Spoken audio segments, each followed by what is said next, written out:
গান শোনে হেডফোনে। চলতি বছর দুটি ঈদের সিনেমা সাফল্যের পর এখন ছুটির মেজাজে রয়েছেন মেগাস্টার সাকিব খান। প্রায় মাসখানেক হলো যুক্তরাষ্ট্রে অবস্থান করছেন এই মেগাস্টার। অবশ্য নায়কের এই সফর ঘিরে ভক্তদের ছিল বেশ উচ্ছ্বাস। কারণ সাকিব ভক্তদের অনেকেই ধারণা করেন নতুন কোনো প্রজেক্টের কাজ কিংবা হলিউডের কোনো সিনেমার কাজে উড়াল দিয়েছেন মেগাস্টার।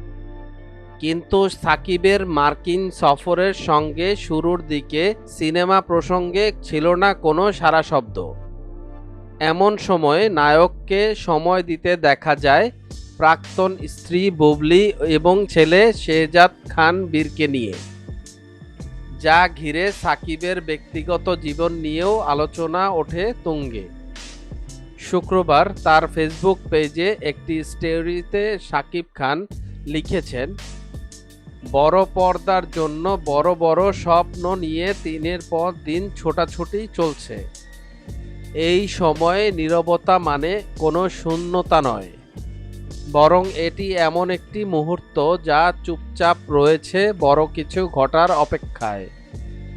সাকিব খান আরও উল্লেখ করেন, খুব শিগগিরই এমন কিছু নিয়ে ফিরে আসছি যাতে থাকছে সাহসী, স্মরণীয় এবং আইকনিক কিছু।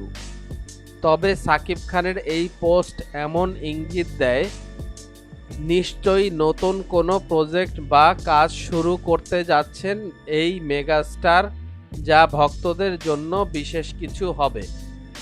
শোনা যাচ্ছে চলতি মাসের শেষে সাকিবের দেশে ফেরার কথা রয়েছে। সেপ্টেম্বর থেকে বিজ্ঞাপন নির্মাতা সাকিব ফাহাদ পরিচালিত সিনেমার শুটিং করার কথা রয়েছে তার, যেটি মুক্তির সম্ভাবনা রয়েছে ডিসেম্বরে। মিডিয়া জগতের এমন ইন্টারেস্টিং বিষয় জানার জন্য আমাদের এন্টারটেনমেন্ট আপডেটকে সাবস্ক্রাইব করুন এবং ভিডিওটি ভালো লাগলে শেয়ার করুন আপনার ফ্রেন্ডসের কাছে।